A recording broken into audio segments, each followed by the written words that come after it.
wellnesscouch.com, streaming wellness into your lives.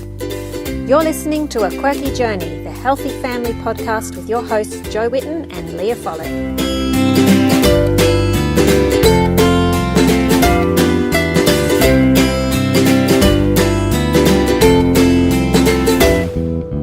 Welcome to A Quirky Journey. Join us as we share our family's journeys to good health.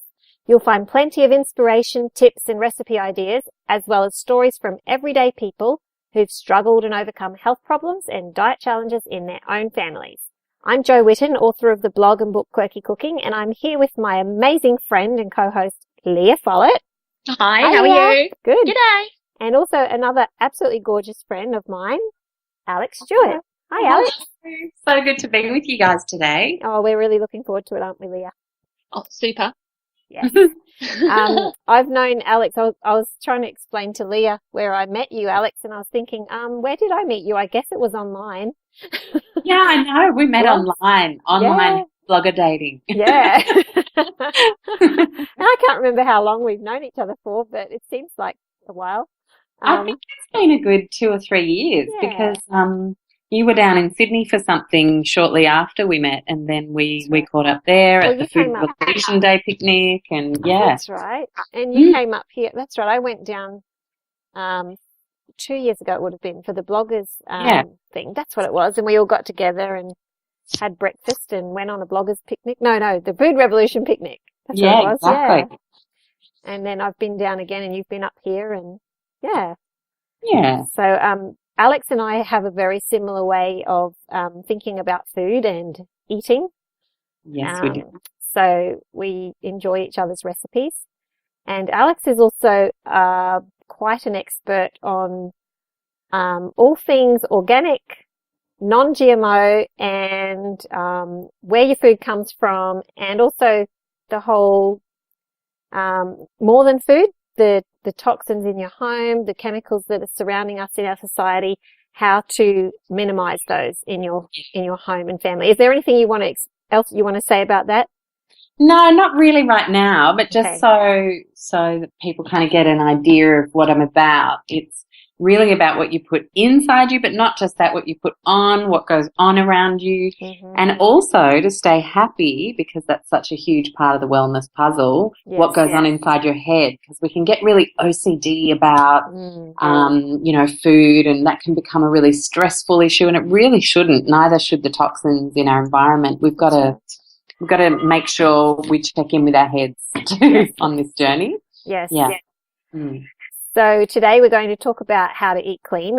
Obviously we'll talk about food, but we'll also be talking about making the best choices for our family and our home in other areas as well, with chemicals and all those sort of things, environment and all of that. So we're looking forward to this. And I'm just covering a couple of little things.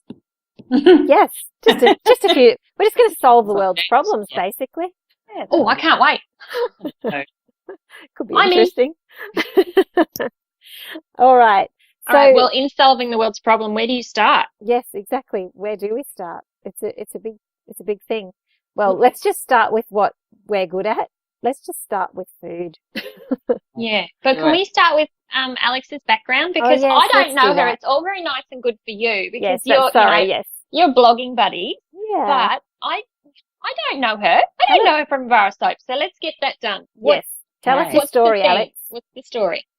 So I do not have a health practitioner background at all. I'm not a naturopath or a doctor or a nutritionist or any of those things. I'm just one of those people who, like so many of us, had certain health concerns that led me, once I had banged my head against a brick wall enough, to ask a broader question, which was, what are the other pathways to trying to find healing, to try to feel better?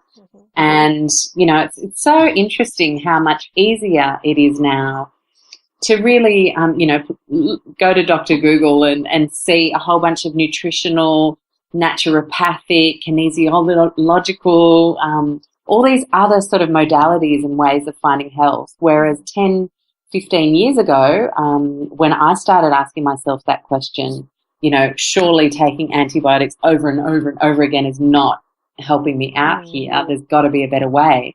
it was actually a really difficult question to answer for myself. There was not the resource that we have now. So I started out, left uni, had no idea what I wanted to do, but people knew that I liked, my friends who were kind of helping me try and figure out what to do with my life, knew that I was really good at recommending stuff. They just knew that I would always be the one who told them what makeup to buy, how to apply it, or where to shop, or I was a bit of a walking little black book for my friends. You're always researching, I guess. That's all the important stuff. I'm a total nerd. So that kind of... that's the kind of friend you need. Do the hard work for you. Yeah, well, if I give you my mobile number, can you tell me when all the sales are on as well? Because I seem to miss them every time. You'd be disappointed in me now because I don't buy much anymore. I've kind of moved out the other end of that. But so I went into cosmetics because that just seemed like a really fun industry for a young woman. I was 21 and I got promoted quite quickly to being a regional manager. So I was flying really regularly for work at the age of 22, 23, business class over to the French Pacific, and had, the ego kind of got the better of me because I never really asked myself what I really wanted to do, what I was passionate about. And so I had a bit of a quarter-life crisis when I was 25. So burnt out. I haven't heard that one before. Yeah, I was just so burnt out. I was so busy, and I'd never really taken time to enjoy that early 20s. Everyone else was traveling and maybe living a bit overseas and maybe, and I had adventured in the work sense and it was very exciting, but not so much in the life sense. So I naturally then became a singer in a nightclub. And, naturally. As you do. That was the absolutely logical sidestep. And then started bartending because you obviously have to make a bit of cash. And I really liked watching them work with all these different spirits and juices and fruits and create these concoctions. And it just excited me so much. And I had grown up as a convenience-driven family.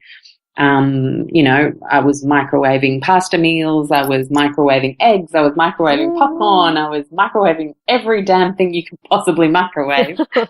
And buying takeaway chicken and takeaway salads and all that sort of stuff. So I wasn't really much of a cook, but obviously bartending brought out this first kind of wave of getting curious with flavors and really loving creating things for people. So, I guess underpinning both of those career choices so far was the fact that I was still really unwell with tonsillitis all the time. Just honestly, I'd get it maybe 10 to 12 times a year. So I was pretty much 2 weeks on, 2 weeks off antibiotics for many, many years. Yeah, it was really bad. And in the cosmetic years, I then also got PCOS, so polycystic ovarian syndrome, for those who don't know what that stands for. Is something that brings with it a whole host of side effects, which could be anything from weight loss resistance to acne to insulin resistance to extreme facial hair. Thank God I didn't get that one, but a lot of people do, sadly, and which is really hard for girls. But I look back at that cosmetic time and I think, oh my gosh, every second woman had endometriosis or polycystic ovarian syndrome or really severe PMS or really heavy periods or couldn't get pregnant or miscarriages. I mean, that's no accident to me because none of my other friends outside that industry seem to have those issues. So it's to be honest, because I do love nerding out, it's something I'm considering studying as a master's in environmental sciences because I just think what an amazing thing to kind of try and pin some stuff on these crazy chemicals in that industry. But anyway, that's a total sidestep. No, that's interesting. Who knows whether I'll do that or not, but it's interesting to me because it really does seem like a bit of a cluster.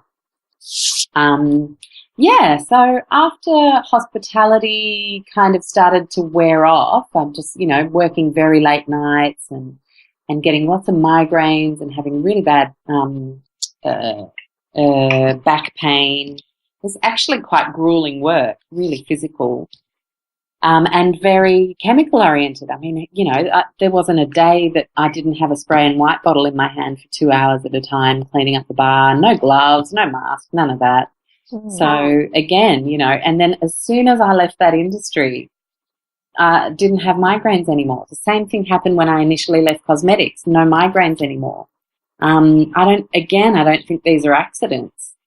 But it sort of made me start to think, well, I really love recommending and I really love influencing people's choice to discover new things. And wouldn't it be amazing if I could just start doing that and help people get healthy? Like it seemed like a pie in the sky kind of dream. I really didn't know how to join the dots. So I just, as most people do, you just have it inside you. You got to share. So you start a blog.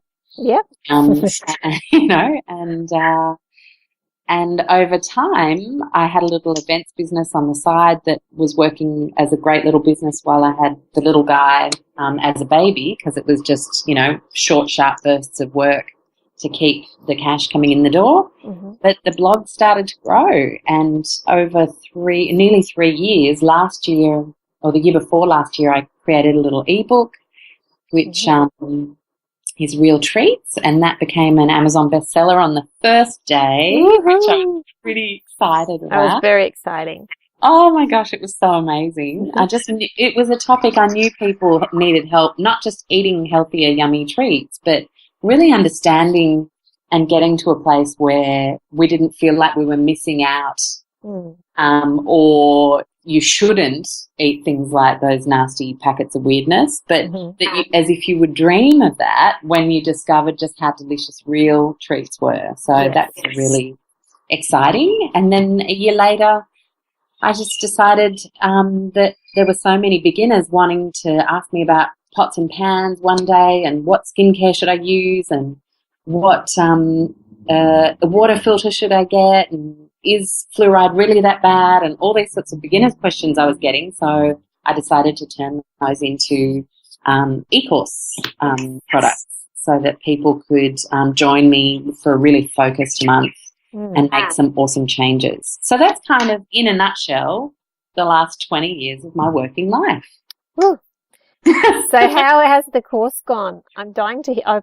I helped can you tell explain everybody the course? about it, but I haven't done it myself yet, and I would really like to. You've got to do it, Jo. I want to. Yeah, you guys will do the next round for sure. Yeah, we got it. I can't describe how much it blew me away. The first course was just under 400 people. Yeah. And, you know, you make tiny changes and you see people making tiny changes, and every now and then you get a little email from someone who thanks you for, you know, helping them discover something nice or a different way of doing things. But to have 400 people, or nearly, making these changes together and having that beautiful, supportive, private group situation where I was doing the maths on some of the amounts of kilos of things like BPA or triclosan or phenoxyethanol by the kilo, how much we were saving the world from going into the waterways, let alone on our skin and in our bodies. It was just blowing me away. I got goosebumps every day. Some of the admissions that people made, even just about one of the most simple topics we cover, which is getting more grounded with the earth. And, you know, a lot of people find that really woo-woo when we first start. But then, you know, then people start to share these stories of how, everything was going to SHIT. The kids were just crazy and there were tantrums and I was nervous and stressed. And I just told everyone, right, we're having dinner on the lawn out in the backyard. Everybody take your shoes off. Yeah. Let's take this whole thing outside. And then within minutes, the family was communicating again and having a really beautiful time together. And, you know, we just forget how the simple things are just such incredible tools for coping with some of the things that we think aren't solvable. Yeah. Alexx, I call that free range. Yeah. In my house, it's free range. We're going outside. Here, scatter. Yes. I love that. And we do that for lunch quite often. Everyone outside on the grass.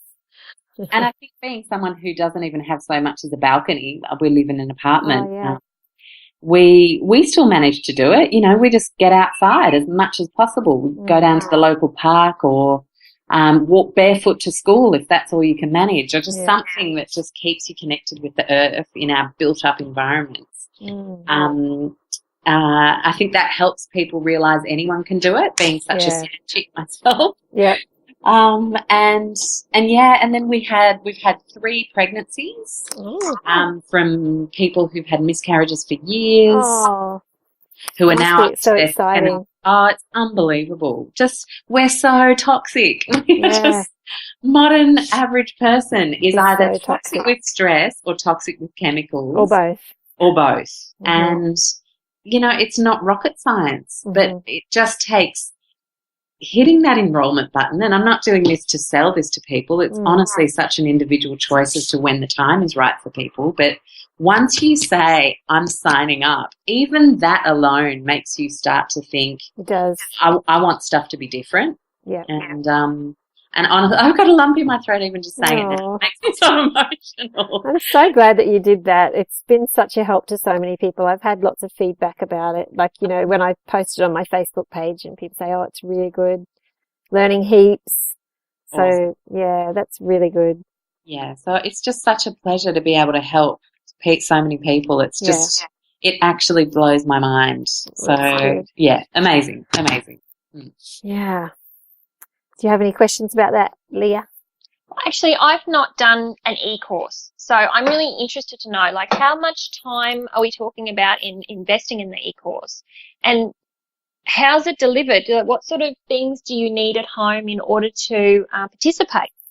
So you basically need either a computer or a smartphone or a tablet.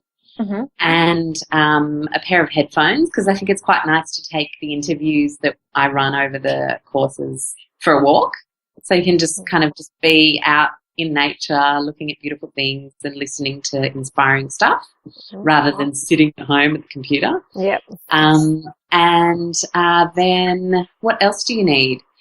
Look, it can be half an hour a day or it can be 2 hours a day. The support group is a really incredible resource, a little private Facebook group, and there are women who spend a good hour a day on there. I'm not going to lie to you, but that's not everybody. It'd be maybe 10% of the people, and it really just depends on whether you want to do it as an intensive where you apply everything every day and go bosh and literally dedicate 20 days of your life to it, or whether you just want to listen, take it in, which is what most people do. And I find it a really healthy way to do it as well. You take it all in and then you get your end of course compilation booklet. And then you just start to implement, 2-3 things a week, little things, maybe change your Tupperware over for glass storage, little things. And you just make a few goals. And, I've got women who did October's course still contacting me now and saying, we're so excited. We've finally changed around our pantry to all glass storage and another box ticked. And, That's good. I did it over 10 years. So to to do it over 30 days is an absolute joke. And I say to people, it's a springboard. That 30 days of intense learning is a springboard to then putting into practice afterwards all the little changes over the next couple of years, Yeah. So, and then people aren't so stressed out about it. I think right. It can be pretty overwhelming to learn about our physical environment and just how built up it is and just how far away from nature we've drifted. And but then it can be inspiring once you learn that to see everybody start to make their changes and people get their first little delivery of low-tox cosmetics and or, find a really great swap and sell in their local area and save heaps of money by selling a whole bunch of stuff and then reinvesting it in low-tox options. I mean, so many people have so many wins. Yeah. So, it is such an individual journey. You can just spend a little half hour a day for 30 days and just sort of touch the surface during the actual course and start implementing after, or you can go nuts and do it as an intensive. Yeah. It's really just about what you want in your life, have time for. We're all busy, so. And I think with a lot of our audience interested in gaps or are doing gaps, and you really, before you start gaps, you are supposed to go through your home and clean out the toxins. But I mean, I still find things now. I go, I really shouldn't be having that. It does take time. Yeah, it does. But when you have a really good reason to do it, like with Leah's kids too, she had to really be careful, didn't you, Leah? Yeah, I did. To clean out. And if you didn't, you would have, you had to do it gung-ho, didn't you? Well, we did. It was, for us, we saw that the children just ended up with this load that started affecting their communication and their behaviour and their ability to learn. Like Gabriel wasn't able to sit still. William was going to the toilet every 3 days. Wow. There was areas of Gabriel Williams' language that just were non-existent, and he was in grade 3, and he was speaking more poorly in grade 3 than he was in grade 2.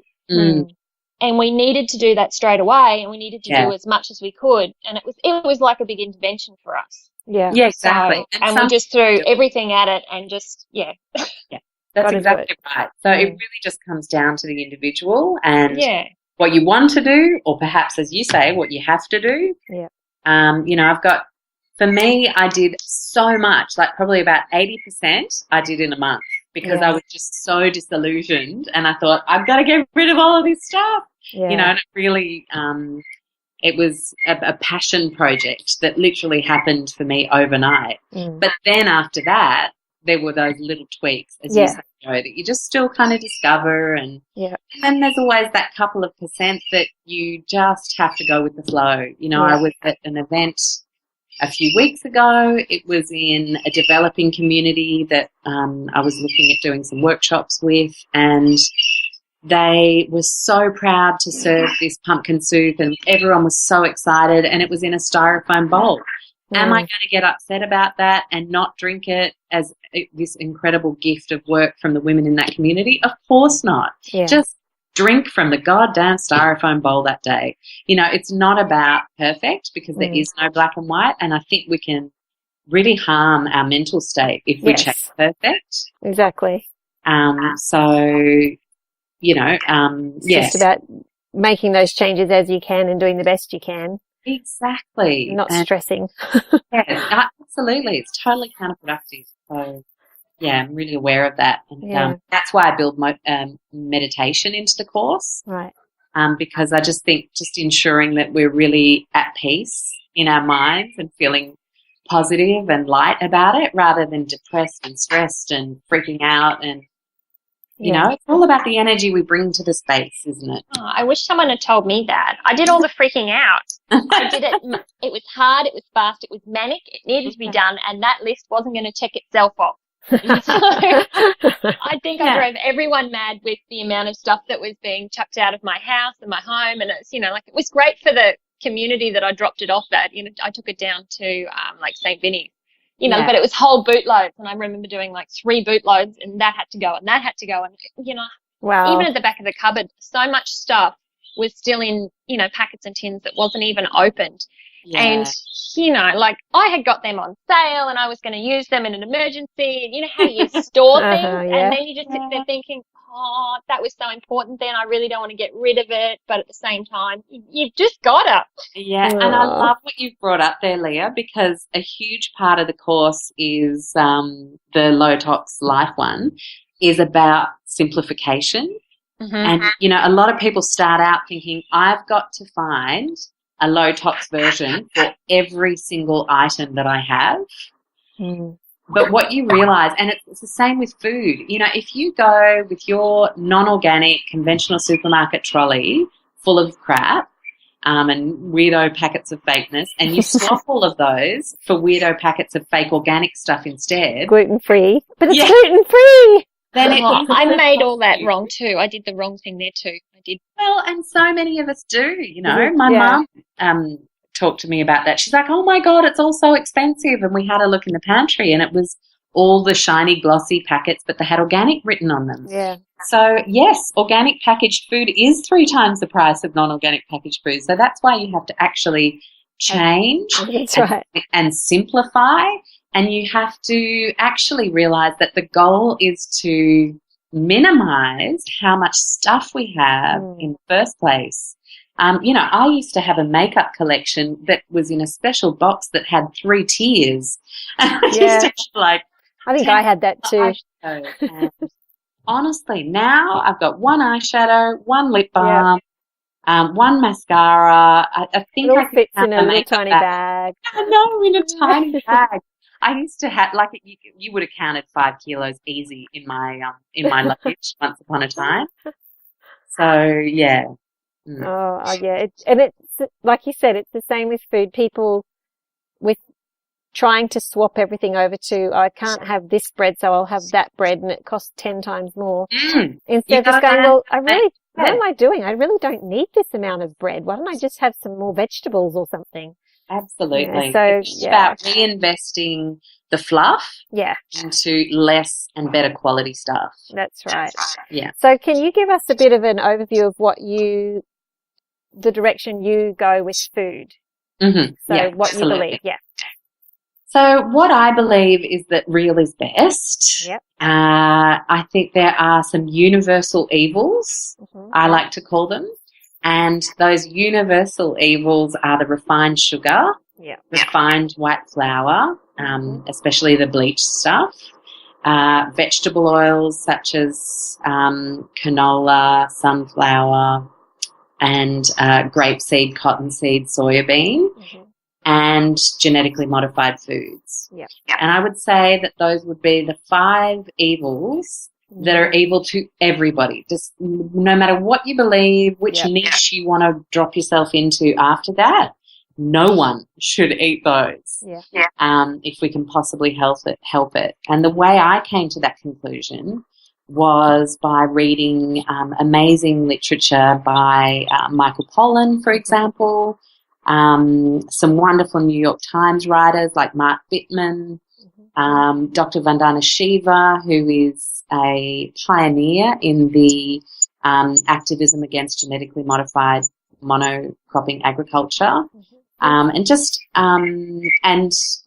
David Gillespie's research on vegetable oils really helped cement exactly what the badness of those was. And then, of course, Weston A. Price and his work in the 30s about refined sugar and flour. And I'll never forget reading a chapter about a Swiss town which had a population of 2,000 people, and they didn't have a railroad track through their town. And this was in sort of the first time he visited, so early 30s. But then when he came back in the late 30s to this same town, they did have a railroad track. What that railroad track brought them was commerce. And it meant they started to swap their local wares for this glossy looking fabulous white flour, white sugar. And the first time he visited, they had virtually no dental decay in the village. And the second time he visited, it was rampant. So, you know, a lot of people say, oh, but we need fluoride. No, we need better diets. Yeah, that's right. Fluoride is like, you know, whether you're into it or not, and whether it's statistically proven to make tooth decay better or not in the villages and towns and cities where it's in the drinking water, I think is irrelevant. What we need to look at is the root cause, pardon the pun, but that is the food that people are eating, because it is food that either demineralizes or remineralizes us. And if we don't have that right, then fluoride might actually topically be able to save you. There is literature on that and studies to back it up, but we certainly don't need it in our bodies, for example, through drinking water. So it's really interesting. So, so I think best is to talk about the universal evils for me, because I really like to help people start to then at least be working with real foods. Oh, and of course, additives, preservatives, chemicals, you know, that's a given. All that. Alexx, can I just ask? Yeah. If you and I know they're evil, and Jo knows they're evil, and so many other people know they're evil, why are they still available? Like, what's taking the manufacturers so long to catch up? A manufacturer will traditionally keep operating the way they operate until they're not allowed to, or until there's no consumer demand anymore. So basically, so it's a matter of voting with your fork. Vote with your fork. I mean, look at tobacco. It's the same scenario all over again. As if they were going to stop making these incredibly profitable cigarettes, as if governments were really going to crack down when they make so much money from the tax. So much money. So, you know, and it's the same. I think we'll probably see tax come first, say on soft drinks. But again, you know, what are they going to spend that tax on? Hopefully not coal mining. Hopefully, how about we put that back into kids' cooking education? Sounds good to me. So, you know, it's up to us to say we don't want this anymore, and it's already started. I mean, you might laugh at this example, but Oreos are now available as an organic line. That is pretty funny. Are you serious? Yes, they are. And who do you think has made that so? It's the consumer growing that organic market, and then the big guys going, oh no, this is big. You know, people are buying stuff because it's organic. People are buying Bliss balls instead of Oreos. We have to do something. So let's make organic Oreos. Now, are organic Oreos any better? No. Marginally. So they've still got the wheat, they've still got the sugars, but it's from organic sources. Yeah, exactly. Refined organic. Again, that's helping the consumer tell themselves a better story about their junk food addiction. So there's still stuff to fix there. Yeah. But the point is, the big guys are listening, and they do listen. Yeah. And they're not going to make stuff that people don't buy. That's right. And we certainly can't wait for the government to back us up. When you look at the organisations that sponsor the dietetics associations in the UK, the US and Australia, are in fact the very companies that sell this refined stuff. Yeah. So we can't wait there. We have to do it ourselves. And it's going to be women because it's still, like it or not, feminist movement or not, it's still us driving what is eaten in the homes predominantly. And I applaud any man out there who is also doing the same for their family. It's not about women being better. It's just a fact that we're the majority decider on what happens in the shopping trolley. We're the bigger whingers. I said that lovingly. I'm not being cruel to my species or anything, or to my sex, but you know. Well, we're just more likely to be concerned because we have a greater desire to bring up a healthier next generation. It's just exactly. It's within us. Yeah, exactly. So it's nobody's fault. And it's going to be us. It's going to be people like you and I and everybody else out there who is spreading the word on real food.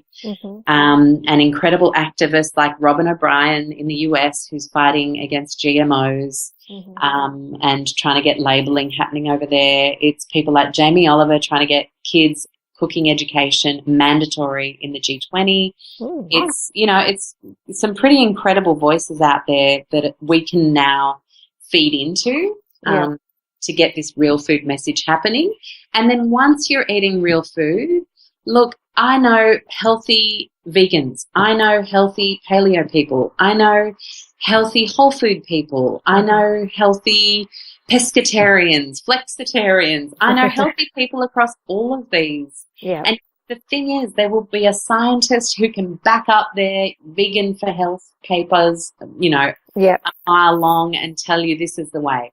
There'll be paleo scientists who can support ridiculous amounts of literature to tell you that is the way. So rather than get confused or feel like you're a failure if you eat a bowl of rice or, you know, a chocolate that has actual sugar in it, or, you know, I just think real food is the way.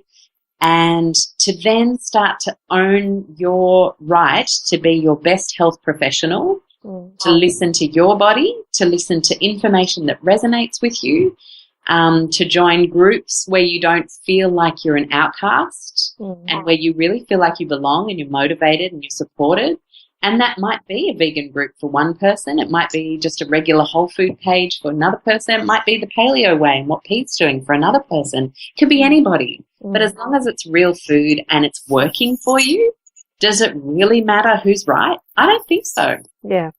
You know, I really don't. And then, of course, there's the specific diets, the healing diets for people who are actually suffering from, say, leaky gut, as we know with GAPS, autoimmune protocol, low carb, high fat, which works so brilliantly for insulin resistance and type 2 diabetes. There are some incredible healing diets as well.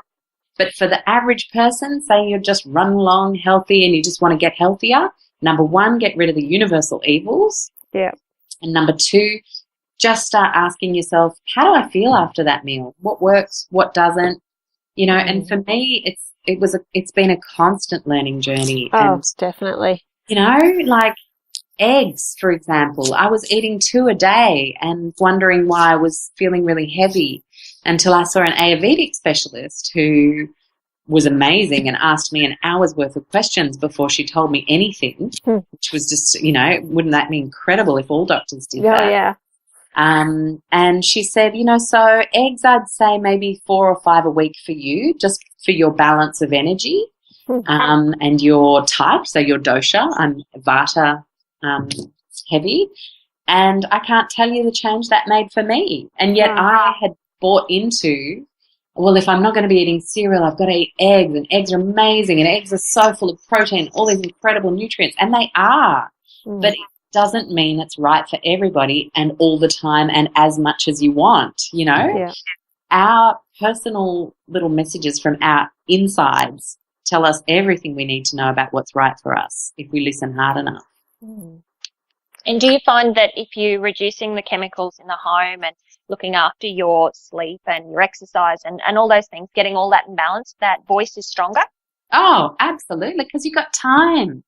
Yeah. If you dial up your mindfulness, which can only be done by slowing things down, essentially, and really asking questions, you actually have time to legitimately ask yourself what works. Yeah. It's so funny how we go so fast and so hard that we kind of just scramble for a few pills and a few supplements and a quick doctor's appointment and a script and in the effort to just kind of nip things in the bud. But if we just sat down and tried to find the answers inside us, and the healing comes from within, not from without. And sure, there's stuff externally that helps us heal. I'm on a couple of supplements long-term myself to manage PCOS and my thyroid, but that doesn't mean I'm not working from the inside as well. Like it's just too easy to grab everything you want from the outside because you never end up fixing what's really the problem, I think. Yeah. Okay. Have you guys, what do you think? No, I think that's right. I think there's so many things that we bombard our bodies with that we lose track of what's actually happening there. And I found when I went backwards with the GAPS diet and everything became so simplified, I could actually hear my body telling me what was reacting. And I'm finding now that I'm more on the full GAPS with a lot more in there, I do find it harder again. And I have to go back sometimes and just simplify what I'm eating, simplify what I'm doing, slow down, and figure out why is my skin itchy today, you know. So it's not always easy. No. But it is definitely about simplifying in many areas. Yeah, and then on those days where it's kind of stressing you out to feel like, oh my God, I don't know what the answer is, just to hit that meditation tape, download a little Deepak Chopra magic and just get quiet, because sometimes the busyness of stressing out about what might be wrong can actually stop us from answering the question. I know that for me, for sure. I just find getting outdoors, like you were saying earlier, getting outside in the sunshine preferably, hopefully it's not raining, but just going for a drive to the lake and just sitting there at the lake, for me, things like that just really, really help. And I think we get, like you say, we get so busy, we neglect all that, and we really need it. Yeah. It's a natural part of life that we are supposed to have. I know, we sure are. Yeah. Can I just ask some questions, Alexx? Would you mind please running through, genetically modified? Yeah. And then the different certifications, like where do we stand here in Australia on genetically modified foods? And then also, how do I make a good choice at the supermarket when it comes to, choosing organic? Is there something, if something's, like I've seen the Clean 15 and the Dirty Dozen, as far as usage as well. So what are the more practical things that, because it's stressful when you go to the supermarket and you're trying to make a good choice. If you don't have all the information, that just obviously adds to your load of anxiety, or, like you're trying to do the right thing by your family. How can we better do that? Yeah. Okay. So, again, I don't think the journey towards incorporating more organic food into our lives should be a stressful one. I think the number one thing to do is to move from products to produce as a mentality. Yes. And once you start to make that shift, then start to incorporate more organic food as you can. And as you discover a cool local co-op to help you save some money there, and as you discover a particular stall holder who seems to have a really good price on stuff because their farm might be a bit bigger, or maybe they didn't get certification, but they don't use any sprays or synthetic fertilizers, and you can, find that out from them, so you get to save a bit of money that way. I think it's a criminal thing that our world collectively funds, as in subsidizes, $300 billion into intensive, genetically modified, monocropping agriculture. And yet organic farmers have to pay to be certified. Yeah, that's crazy. To sell organic produce. So if anyone wonders why the price and why all that supermarket food is so cheap, sadly it's because of the way our governments support the wrong agriculture. Yeah. Do you think there'll be a change over from that at some point? Do you think they'll start subsidising the organic stuff? Is that on the horizon, do you think? Unfortunately, humans are pretty apocalyptic, and we wait for stuff to go tragically wrong before we do things. Yeah. Think of, Uncle Bob, who smoked for 40 years and then all of a sudden tried to change his whole life once he was diagnosed with lung cancer and it was too late. Yeah. It's such a typical thing that we just go. And again, if we become mindful as the first step, then other things just start to be done in a more symbiotic way with nature. And, I think, again, this is going to have to come from people like us. People like us saying, you know what, it's just kind of weird, this whole GM thing. I'm going to share a link with you guys that we can share hopefully at the bottom of this podcast, or, when we publish it, to an incredible talk by Dr. Vandana Shiva in Sydney last month, who went so far as to talk about the per acre nutrition in non-organic versus organic agriculture. Okay. Not even just non-organic, but GMO. So let's even just say corn, GMO versus organic corn, and how many of the different vitamins found in corn, and the level of in the GMO crop versus the non-GMO crop. And it was unbelievable. So they talk about saving the world and feeding the world, but if you actually look at the nutrition per acre, you would need a massive bowl versus 2 tablespoons. Wow. So not the nutrients coming from the soil and into the plant, they've actually changed the grain or whatever it is.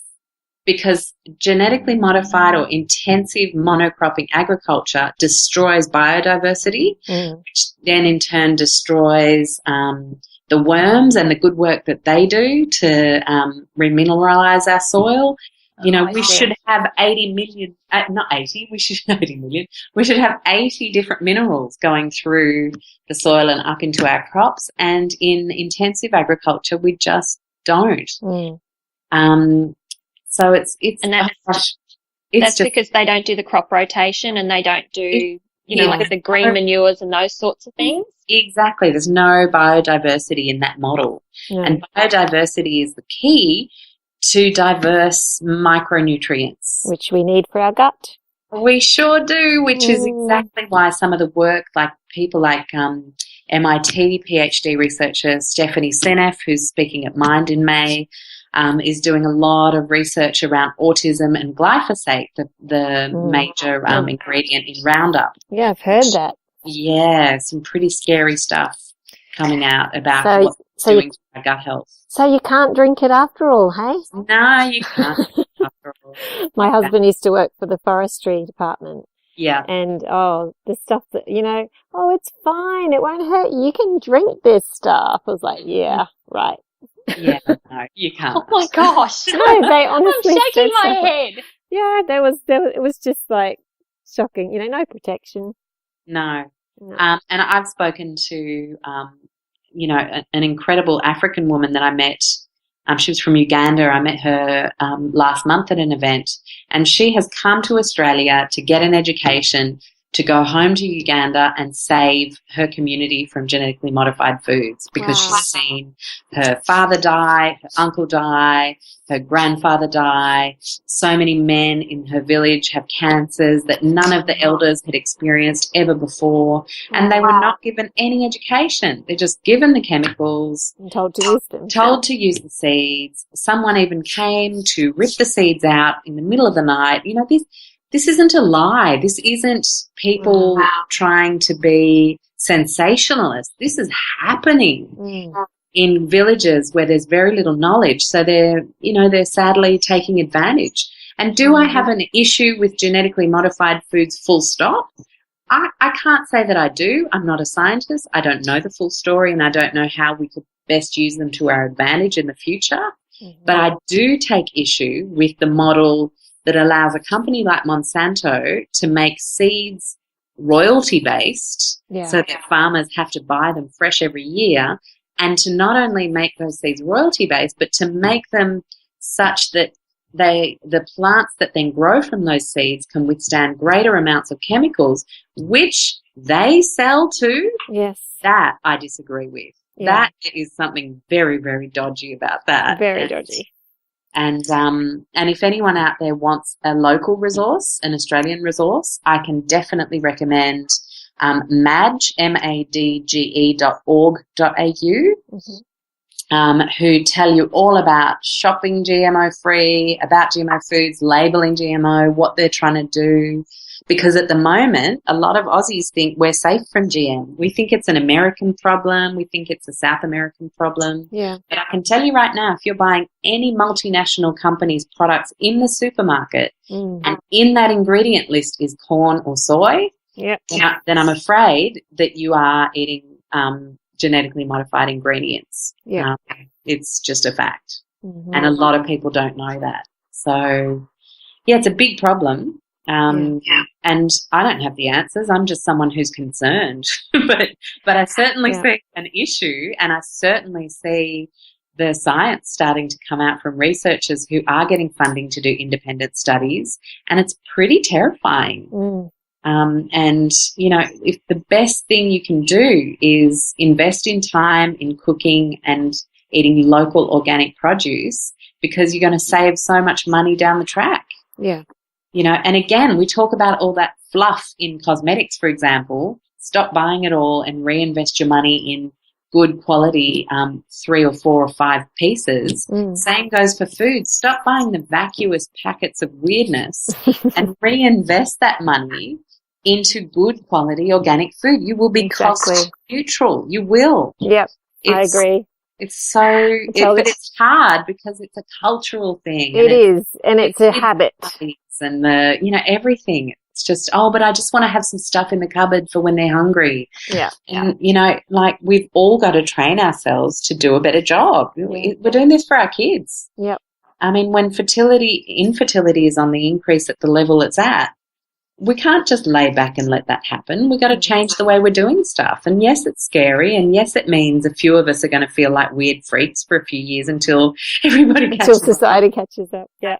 But we've got to do it. We just have to. And our kids are going to whinge at first, but they get over it. I've experienced that. Absolutely. I mean, it just takes a bit of bravery, a bit of guts, a bit of gumption, get in the kitchen, learn how to do it better, learn how to shop local. Stop listening to the people that tell you organic is a yuppie, hippie, rich, hipster-only type of food. It is normal food. Yes. And, I'll tell you guys a story. I was doing a great talk with Costa Georgiadis on the weekend. We presented to the UTS Ideas Hub, and this is like a whole bunch of 21, 22-year-olds who really want to change the world, and they're just so inspiring. And we just offered what we knew about chemicals and BPA and plastics and those sorts of topics. And Costa brought out this cocktail that he had just been to a function, and so he brought it, and it was in a cup, and it had ants on the rim. Yeah. And it had some strange sort of local berries inside and a couple of other things, and everyone kind of winced. and giggled about the ants on the rim. And then he brought out his incredible humus with all the worms that just were so packed in there, it looked like spaghetti. Oh, wow. And again, people were laughing and giggling and going, ew, that's crazy. You know, and then I just kind of got up after he did that demo and said, imagine if we stopped thinking this was weird. Imagine if we started thinking, well, why wouldn't I eat an ant? It's full of good formic acid, amazingly alkalizing, pretty nutritious. And those worms provide us with incredible poo that goes into our food, full of minerals. Why are we finding this weird? I want to get to a point where we pass around a packet of McDonald's fries and an ingredient list and laugh and giggle and wince at that, because that's what's weird, you know? Yeah. And we all, as a room, just kind of went, oh, my gosh, that's so true. Yeah. We've stopped, you know, it's just. Yeah, 100 years ago, the foods that we eat now, people would just be like, what is that? They would have been sitting in a lecture theatre at Harvard going, what the heck is that? They would have. That's not going to do anything for you. Exactly. Yeah. So, what's some more things that we were going to ask her, Leah? You've given us so much. How do we go about low-toxing our home? Because, I mean, most people are listening to this at home and they're going to get off listening to this and they're going to want to go do something and be proactive. So what's something that they can take away from this and actually get involved in doing today? Yeah. Okay, I'll give you a couple of things you can get rid of, or you can rally around getting rid of in your local shops or workplace. And that would be air fresheners and automatic air fresheners. Definitely. The air we breathe is the most important thing to us. And right now, the air we're breathing in public spaces, especially in the cities, is full of endocrine disrupting chemicals with these fake air freshener, fake candles, fake psht little sound that you hear in a public restroom. And I think to get your activist on today would be to learn a little bit about what's in air fresheners and get a petition happening. Let's say you've got one of those automatic things in your school's bathroom or in the local shops, in the mall, kind of in their toilets. Or let's just say, for me, it was at my tennis club last year where my little son does tennis lessons.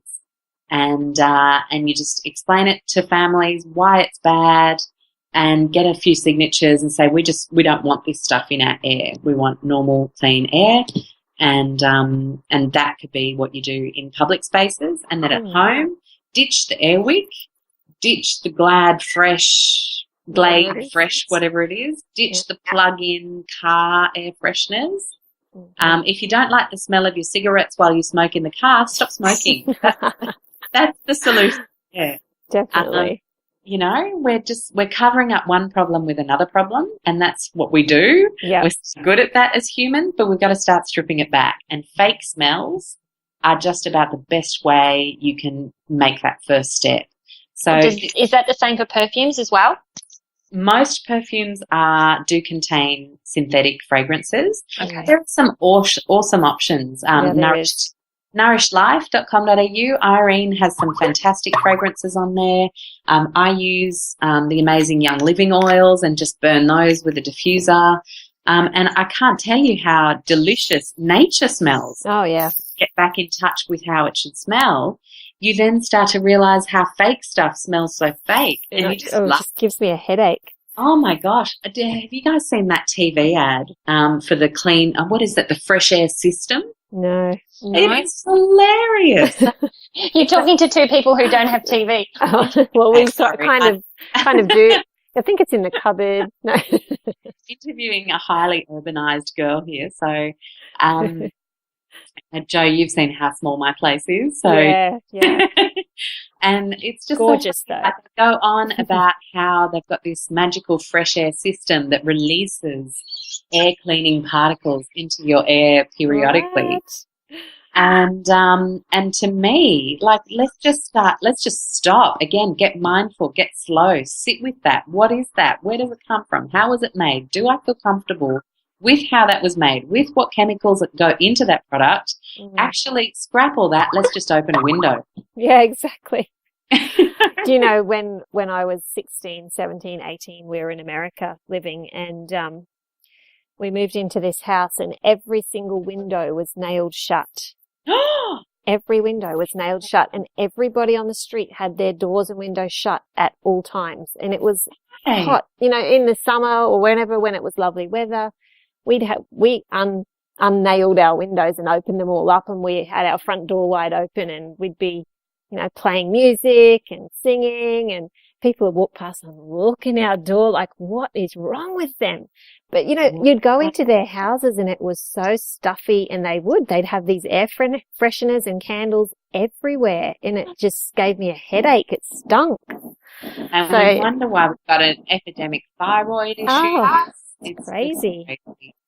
And wow. I just can't understand that. I suppose it's more of a city thing, I guess. Yeah. But it's sort of becoming the norm, and it's very scary. It sure is.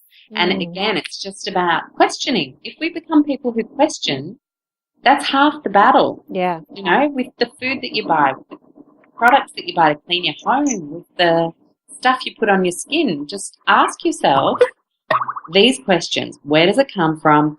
How is it made? By who? So what type of company are they? Do I agree with their ethics?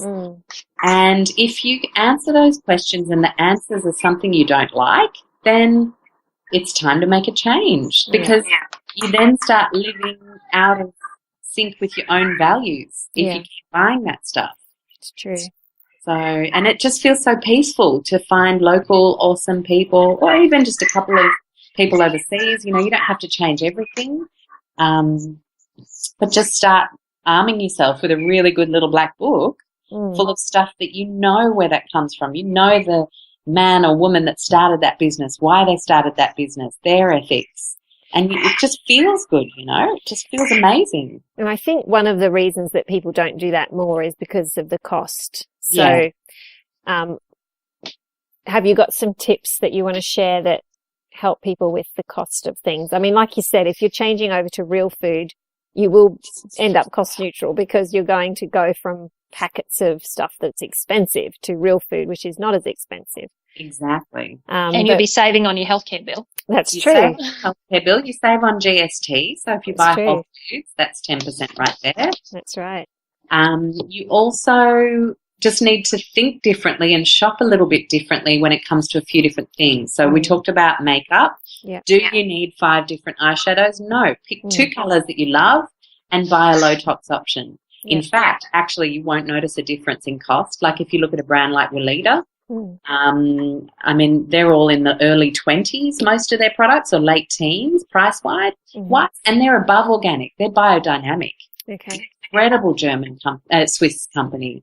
And they've been going for 100 years, haven't changed a thing. Wow. So you can find, you know, it's a lie that organic is an exclusive club. It's just starting to dig and find the deals and the brands that are making it accessible for people. With chicken, for example. That's a good one. Oh, I could not buy organic chicken. I mean, look at the price of organic chicken breast. It's like $25 for 3 or whatever. And it's, you know, $14 for 2 free-range chicken breast. Now, with free range, firstly, free range is a farce. Quite often, unless you know the farm, they're still packed on top of each other. They're just not in cages. So that's a bit of a lie, a bit naughty. And the second thing is they're often fed grains that have corn and soy GM in their mix. So you're not really getting a healthy product, even though it's sold as a healthy product. Yeah. And I say, instead of buying breasts or mince or pieces of chicken, trade up and start to learn how to just buy whole chicken. Yeah, exactly. And it is the same price per kilo. People say organic's more expensive, but if you go to a supermarket, I want you to do this for yourself so you can see with your own eyes. A can of Spam is, I think, just under $4 for like a 300 grams, 350 grams or something. Okay. And organic chicken costs you less per kilo than Spam does. Yeah. Seriously. Because it's been through all these processes and they've got to charge you for every process. Exactly. And the tins and the marketing and the... in tiny sow stalls, cruelly kept, and processed with all these chemicals and then packed into a tin and shipped around the world. It makes no sense. Just find a local organic farm and buy a chook. Yeah. You know? And it's just about debunking. We just got to keep debunking, keep going, I can do this. Yeah. Let my brain create the little pathways of success. Follow some great blogs that have great access to really great resources, and just start slowly focusing on that one little thing each week. And Google or Pinterest is great, and literally type in there ways to save on organics. I've got a great organic savings tip. You've got some really great resources on co-ops and stuff. I mean, the information is out there. We just have to decide to start, and you just go one by one. And I think also with meals, cheaper meals options, because of the way our society functions, we waste so much. So a lot of it is just learning to use every little bit of what we buy, and not just buying the chicken breast. That's sort of an example of how our society is. I bought a cookbook once, and it was quite a healthy one, but every single recipe in there was for chicken breast, for the chicken recipes, I mean. And I'm just thinking, well, what do you do with the rest of the chicken? Because I was raised buying a whole chicken, taking it apart, using it in different recipes. Absolutely. So, learning to make do with what you've got, spreading it out. I can make 3 or 4 meals from a chicken, and we've got 6 people in our family. Yeah, totally. It's learning to change the way that you think of food and how you cook as well. But it can be done, definitely. Yeah, it can be done. And it's just about, again, getting those tools in your tool belt. You don't become perfect at saving on organic overnight. It's a 2-3 year journey of building up those resources and the go-tos and getting the inspiration happening, and not kind of killing yourself trying to do it overnight. Not everybody can do that or wants to do that. It can feel very stressful. So, it just, again, it comes down to the person, the family, and what works for you, but it is possible. And my number one tip would be, do I need all this stuff? Yeah. Like I look in, sometimes when I shop, if I go to a Whole Foods sort of supermarket type place, we've got a couple of those in Sydney, I can still get caught up in all the products and the pretty shiny packets, and sometimes you go, oh, that sounds nice, that looks good, get a coconut water this, get a nut butter pre-made that, get a interesting looking biscuit this, or a nice little chip.